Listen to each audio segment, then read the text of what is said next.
මේ සිනමා පටය සම්පූර්ණයෙන්ම නැරඹීමට අවශ්‍ය මඟ පෙන්වීම සහ සහාය දැන් අපේ සෝෂල් මීඩියා කණ්ඩායම හරහා ලබා ගන්න පුළුවන්. කරන්න තියෙන ඉතාමත් පොඩි දෙයයි. වීඩියෝව නැරඹන අතර තිරේ දිස්වන රහස් අංකය සටහන් කරගෙන පහළ ඩිස්ක්‍රිප්ෂන් එකේ හෝ පළමු කමෙන්ට් එකේ තියෙන ලින්ක් එකෙන් ගිහින් අපිට සෙන්ඩ් කරන්න. එවිට ඔබට ඉදිරි විස්තර ලබා ගන්න පුළුවන්. අපි පොඩ්ඩක් හිතින් මවාගමු මේ දර්ශනය. එකපාරටම හිතන්නකෝ ඉතාමත් නිස්කලංක අඳුරු කාමරයක් ගැන. ඒ කාමරේ මුල්ලකට වෙලා තනියම කතා කරන කුඩා අහිංසක දරුවෙක් ඉන්නවානේ. ඉතින් සාමාන්‍යයෙන් කෙනෙකුට එකවරම හිතෙන්න පුළුවන් මේ දරුවා කතා කරන්නේ තමන්ගේ මනහකල්පිත මිතුරෙකු එක්ක කියලා. ඒක ළමා කාලේ බොහොම සාමාන්‍ය දෙයක් නේ. අනිවාර්යෙන්ම. ඒතර දරුවා රහසින් කතා කරන්නේ පණ නැති සීතල පිඟන් මැටි බොනික්කෙකු එක්ක බව තේරුම් ගියොත් අපිට මොන වගේ හැඟීමක් ඇති වෙයිද? ඒක ටිකක් භයානකයි. හරියටම.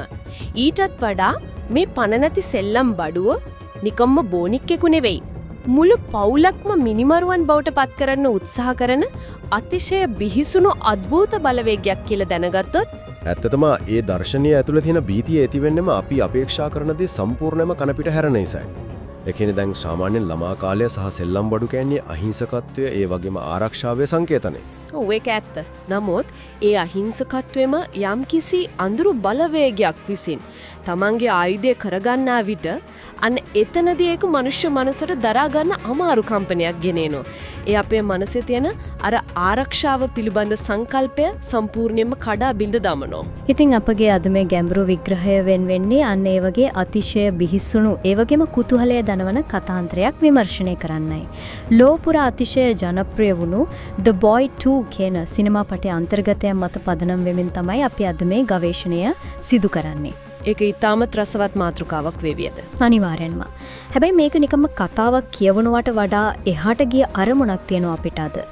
යම්කිසි දරුණු මානසික කම්පනයක් එම්මත් නැත්නම් ට්‍රෝමා එකක් කෙසේද බාහිර අద్භූත බලවේගයකට කෙනෙකුගේ මනසට ඇතුළු වෙන්න රහස් මාර්ගයක් සකස දෙන්නේ කියන කාරණයයි අපි මේ කතාව හරහා බලන්නේ. අපිට ලැබී තිබෙන මූලාශ්‍ර දිහා බැලුවම පැහැදිලි වන ප්‍රධානතම කාරණේ තමයි මේක හුදු සාමාන්‍ය හොල්මොන් කතාවකට වඩා ගොඩක් ගැඹුරු මනෝවිද්‍යාත්මක තලයක් නියෝජනය කරනවා කියන එක. ඒ කියන්නේ මනස පාලනය කිරීම වගේ දේවල්ද? හරියටම. විශේෂයෙන්ම ළමා මනසක් පාලනය කිරීම ඒ වගේම දැඩි කම්පනයකට පත් වූ මනසක් බාහිර බලපෑම් වලට කොච්චර ඉක්මනින් නතු වෙනවද කියන එක වගේ සංකීර්ණ මාතෘකා ගණනාවක් මේ කතාවේ සෑම සිදුවීමක් යටින්ම දිවෙනවා. හරි. අපි මේක ටිකක් පැහැදිලි කරගමු. දැන් කතාවේ මූලික පදනම හැදෙන්නේ ඊටමත් කම්පන සහගත සිදුවීමකින්. ලයිසා සහ ඇගේ කුඩා පුතා. ඒ කියන්නේ ජූඩ් ජීවත් වන නිවසට එකවරම හුරුන් පිරිසක් කඩා වදිනවා. ඔව් ඒක ලොකු ට්‍රෝමා එකක් නේ. අනිවාර්යෙන්ම. කෙනෙකුගේ ජීවිතයේ ආරක්ෂිතම ස්ථානය තමයි තමන්ගේ ගෙදර කියන්නේ. ඒ නිවස තුලදීම මේ වගේ දරුණු භයානක අත්දැකීමකට මුහුණ දෙන්න සිදුවීම නිසා ජූඩ් කෙනේ කුඩා දරුවා සම්පූර්ණයෙන්ම කතා කිරීම නැවැත්වීමට තීරණය කරනවා. ඔහු ලෝකයේ එක්ක තියෙන සීලුම සංනිවේදනයන් අත්හැර දමනවා. ඒ කියන්නේ ඔහු මානසිකව සම්පූර්ණයෙන්ම වැහිලා යනවා. ඔව්. ඉතින් මේ දැඩි මානසික පීඩනයෙන් මිදෙන්න පවුල තීරණය කරනවා නගරයේ කලබලකාරී පරිසරයෙන් ඈත තියෙන හුදකලා මන්දිරයකට පදිංචියට යන්න. දැන් බැලු බැලමට මේක බොහොම සාධාරණ තීරණයක් නේ. කම්පැනියකින් පස්සේ ඕනෑම කෙනෙක් හොයන්නේ නිස්කලංක බව සහ හුදකලා බව නේද? ඔව් සාමාන්‍යයෙන් අපිට එහෙම හිතෙන්න පුළුවන්. ඉතින් ඇයි මේ තීරණය මේ තරම් භයානක විනාශයකට මුල පිරුවේ?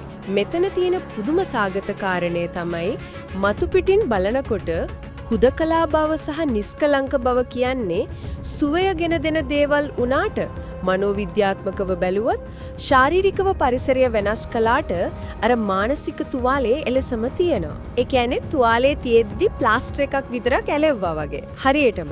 දැන් ජූඩ් කතා කිරීම නැවැත්වීම කියන්නේ ඔහු Taman වටා විශාල ආරක්ෂිත පවුරක් බැඳ ගැනීමක්. ඔහු බාහිර ලෝකීය සම්පූර්ණයෙන්ම ප්‍රතික්ෂේප කරනවා. නමුත් ඒ නිහඬතාවය ඇතුලේ විශාල හිස්කමක් ලොකු රික්තකයක් නිර්මාණය වෙනවා. ඒක ඇත්ත. නගරයක හිටියනම් ඒ සමාජ සම්බන්ධතා අවට ඇසෙන ශබ්ද වගේ දේවල් වලින් මේ මනසේ හිස්කම යම් පමණකට පිරවෙන්න තිබුණා. නමුත් කිසිම බාහිර සමාජ සම්බන්ධතාවයක් නැති හුදකලා පරිසරයකට මේ දරුවාව රැගෙන යාමෙන් වෙන්නේ ඒ හිස්කම තවත් විශාල වෙන එකයි. ඒ කියන්නේ කම්පණයටපත් වූ දරුවෙකුයි අර සම්පූර්ණයෙන්ම හුදකලාව පරිසරයයි එකට එකතු වීම කියන්නේම අනතුරක්. අනිවාර්යයෙන්ම ඒක ඕනෑම බාහිර බලපෑමකට විශේෂයෙන්ම අద్భుත බලපෑමකට මනස විවෘත කරන කදිම තෝතැන්නක්. මේක අහද්දි මට හිතෙන්නේ මේ පවුල කරලා තියෙන්නේ Tamanගේ නිවසට හොරු පනින එක නවත්තන්න ඉස්සරහ දොරට ලොකු ඉබියතුරක් දාලා වහලා හැබැයි කිසිම කෙනෙක් දකින්නේ නැති පිටුපස දොර සම්පූර්ණයෙන්ම ඇරලා තියලා යනවා වගේ දෙයක්. ඔව් ඒ උපමාව ඉතාමත් නිවැරදි. ඒ කියන්නේ ඉස්සරහ දොරෙන් ඇතුළුණු හොරුන්ට වඩා භයානක දෙයකට පිටුපස දොරෙන් ඇතුළු වෙන්න ඔවුන් නොදැනවත්වම අවස්ථාම හදලා දීලා තියෙනව නේද? පැහැදිලිවම ඒ පිටුපස දොර තමයි ජූඩ්ගේ නිහඬතාවය සහ අර හුදකලා බව. මානසිකව බිඳ වැටුණු කෙනෙකුගේ මනස සෑම විටම යම්කිසි සැනසීමක් හොයනවා. ඒ නිහඬතාවයම අඳුරු බලවේගයකට ජූඩ්ගේ ලෝකයට එතුදු වෙන්න පාලමක් නිර්මාණය කරලා දෙනවා. මෙතනදි තමයි කතාව ඇත්තටම රසවත් වෙන්නේ. අන්න ඒ හිස්බව පුරවන්න තමයි ඊළඟට කතාවේ ප්‍රධානතම භාණ්ඩ එකතු වෙන්නේ. දවසක් ජූඩ් මේ හුදකලා මන්දිරයේ වත්තේ ඇවිදිනකොට ඔහුට පොළොවේ වැළලී තිබුණු පරණ පිඟන් මැටි බෝනික් එක් හමු වෙනවා. පොළොවේ වැළලපු බෝනික් එක එකම සැකසහිතයිනේ. ඔව්. සාමාන්‍යයෙන් කෙනෙකුට සෙල්ලම් බඩුවක් හමු වෙන්නේ කඩේකින් එහෙම නැත්නම් කෙනෙක් තෑගි දෙනවා. නමුත් පොළොවේ වලලා තිබුණු බෝනික් එක කියන්නේම යම්කිසි දෙයක් හංගන්න එහෙම නැත්නම් යටපත් කරන දරපු උත්සාහයක්නේ. අනිවාර්යෙන්ම ඒක අසුබ නිමිත්තක්. ඉතින් මේ බෝනික්කාගේ නම තමයි බ්‍රාම්ස්. ඒ වගේම මේ බෝනික්කා ආදරය කරන්න වගේ හරිම අතාර්කික නීති වගේක්. අපි නේදේ විශාල චිත්‍රයකට සම්බන්ධ කළොත් මේ නීති මාලාව තමයි කතාවේ මනෝවිද්‍යාත්මකවම බිහිසුණුම කොටස. අපි සාමාන්‍ය යන්නේ මේක හුදු ළමා සෙල්ලමක් නෙවෙයි. නෑ කිසිසේත්ම නෑ. මෙයා දරුවගේ මනස සම්පූර්ණයෙන්ම තමන්ගේ පාලනයට නතු කරගැනීමේ ක්‍රමවේදයක්. එයාලා කියන විදිහට mechanism of control එකට අවධානය දෙන්න චූට්ට සිද්ධ වෙනවා. මේකේ තියෙන අනිත් භයානකම කාරණය තමයි මේ නීති කැඩු විට ලැබෙන දඬුවම. අර නීති කැඩෙන සෑම අවස්ථාවකදීම නිවස සිදුවන අద్భుත අනතුරු ගැන නේද ඔයාව කියන්නේ. හරියටම මේ දේවල් අම්මා තාත්තා එක්ක බෙදා ගන්නත් බැහැනේ. ඔහු සම්පූර්ණයෙන්ම කොටු වෙලා ඉන්නේ. ඉතින් මේ තත්ත්වයේ යටතේ තමයි ජූඩ්ගේ මව ලයිසාට මේ ගැන යම්කිසි සැකයක් ඇති වෙන්නේ. වර දරුවා බෝනික්කා එක්ක කතා කරනව දකින්න තැනදී නේද? හරියටම. තමන්ගේ පුතා හොරුන් පැනපු සිද්ධියෙන් පස්සේ කතා කිරීම සම්පූර්ණයෙන්ම නැවැත්තුවානි. නමුත් ඇය දකිනවා මුල්වරට මේ කුඩා ජූඩ් අර මැටි බෝනික්කා එක රහසින් කරගන්න. විශේෂයෙන්ම තමන්ගේ දරුවාගේ පාලනය වෙනස් කෙනෙකුගේ අතට යද්දී එය ඉක්මනින්ම දැනෙන්නේ මවකටයි. ඉතින් මේ හැම දෙයකින්ම කියවෙන්නේ මොකක්ද? ඒ ඊව නිසාම ඇය තීරණය කරනවා මේ බෝනික්කාගේ අතීතය ගැන හොයලා බලන්න. එතනදී තමයි කතාවේ ඊළඟ බිහිසුණුම රහස එළියට එන්නේ. ඇයට දැනගන්න ලැබෙනවා මීට අවුරුදු ගානකට කලින් මේ මන්දිරේ ජීවත් වුණු බ්‍රාම්ස් නැමැති දරුවා තමන්ගේම දෙමාපියන්ව මරා දැමූ බව. ඒ කියන්නේ ඒ මිනිමරු ආත්මය තමයි මේ පණ නැති මැටි බෝනික්කා තුල සැඟවී සිටින්නේ. ඔව්. ඒ කියන්නේ ජූඩ් යනු ඒ මිනිමරු ආත්මයේ අලුත්ම ගොදුර. මේක අතීතයේ සිදු වූ ඛේදාවාචකයක් නැවතත් ප්‍රතිනිර්මාණය කිරීමට දරන උත්සාහයක් විදිහකයි මට පේන්නේ. නමුත් කාරණය. ඒ කියන්නේ අතීතයේ වුණු දෙයක් තවත් පරම්පරාවකට යන්න හදනවා වගේ එකක්ද? හරියටම මියගිය ආත්මයා තමන්ගේ අතීත ක්‍රියාවන් නැවත කරන්න දරුවෙකුගේ පිරිසිදු මනසක් ඉලක්ක කරගන්නවා. ප්‍රචණ්ඩතාවය කියන්නේ නිකම්ම සිදුවීමක් නෙවෙයි, යොදන්නා අහිංසක සහ මානසිකව ඉතාමත් දුර්වල තත්ත්වයක ඉන්න හිස් භාජනයක් වගේ මනසක්. ඒ කියන්නේ හරියට වෛරසයක් ඇඟට ඇතුළු වෙන්න ප්‍රතිශක්තිකරණ පද්ධතිය දුර්වලම කෙනාව හොයාගන්නවා වගේ. අන්නේ වගේම තමයි.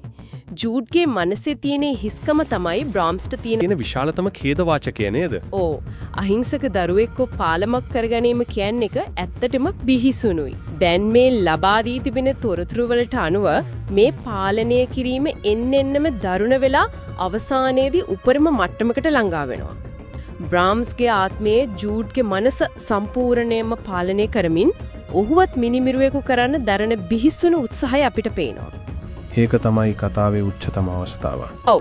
අවසාන මොහොතේදී මේ අద్භූත බලවේගයේ විසින් ජූඩ්ලා ට බැඳිලා තියෙන්න ඒ අදෘශ්‍යමාන අඳුරු පවුර කඩලා බිඳලා දාලා අර අහිංසක දරුවාව නැවත ලෝකයට ගේන්නයි ඇය උත්සාහ කරන්නේ. අපි දැන් මේ ගවේෂණය පුරාවටම කතා කරපු දේවල් මදක් සාරාංශගත කළොත් සාමාන්‍ය නිවසක් බිඳීමකින් ආරම්භ වී කම්පිනියටපත් වූ පවුලක් සැනසීම සොයා ගොස් අවසානයේ තමන්ගේම දරුවා ලවා පියාව ඝාතනය කරවීමට තරම් බලවත් වූ අద్භූත බෝනික්කෙකුගේ ග්‍රහණයට හසුවීම දක්වා වූ භයානක ගමන් මගක් තමයි The Boy 2 සිනමා පටයෙන් අපි දැක්කේ.